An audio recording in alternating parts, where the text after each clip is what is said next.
starting point, and you can go talk to all the laundromat owners, and you can find out what a good deal is, because you don't know until you learn the industry. And every single business is its own micro industry. And if you jump into it without knowing the rules, you're going to lose.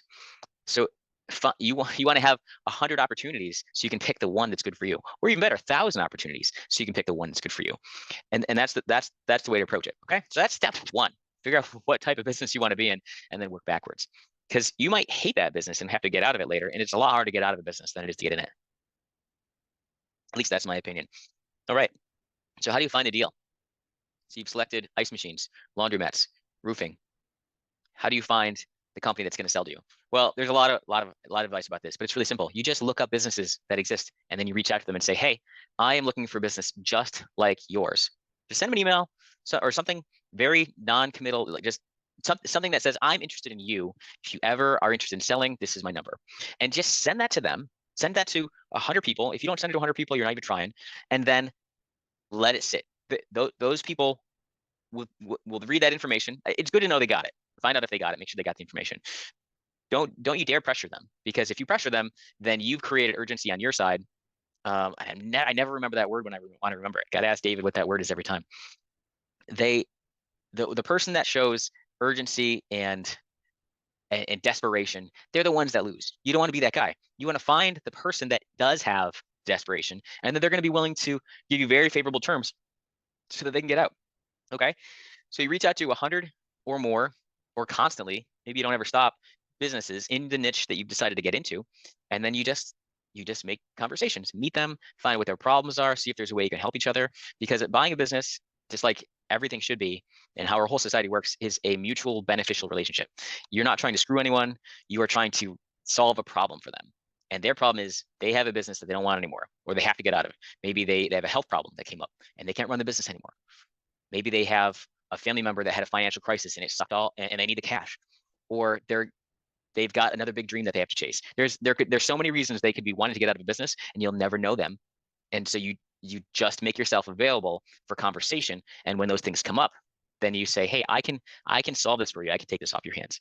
And that leads into favorable terms, because if you have a seller, if they don't need the cash that second, they want it over time because they've been a good business owner, and they just want to stop working, then they're going to give you favorable terms of seller financing. If they do need the cash, then you better be able to get a SBA loan. That's my recommended route to go, because they're the lowest interest rate you're going to get for a lot of different reasons. And that's how you're going to finance it, is with either seller financing or SBA loan. There's really three components to any deal, and you're silly to think that any one will be the way. You could buy the whole thing yourself for cash. That's really hard to do. If you are mega rich, you can do that, but I don't know anyone that can do that. I don't know them personally. And if you could do that, you would be wasting a lot of opportunity to leverage. So one is your cash. So you're going to put some of your cash in. If you don't put any of your own money in, then you are not demonstrating that you care. You don't care. If I said, "Hey, I'm gonna buy this soda from you, but I'm gonna pay you, 1 penny every week for a year, and I'm not gonna put any money up front," there's no way you sell me the soda. Okay, that's a strange example, but that's there's no skin in the game. If you don't put any cash up front, there's no skin in the game. I wouldn't do business with you if you don't put any cash in. You'd be very disappointed. So that's one. Number two is you can get it from the seller. We talked about that with seller financing, and that can be structured a million different ways. The third way is getting it from outside money, either a bank or investor. I 100% stay away from an investor. Don't even do it. If someone says, "Hey, let's partner on this," say no. Partnerships are the only ship that doesn't sail. I know people that do it all the time. I know a lot of people that do it, and it sucks and it fails. And there's so many reasons why it fails, but the number one reason is because you can never get that percentage, the split. Like, let's say it's 50-50. It's never going to be fair. It's always going to favor one person or the other based on percentage.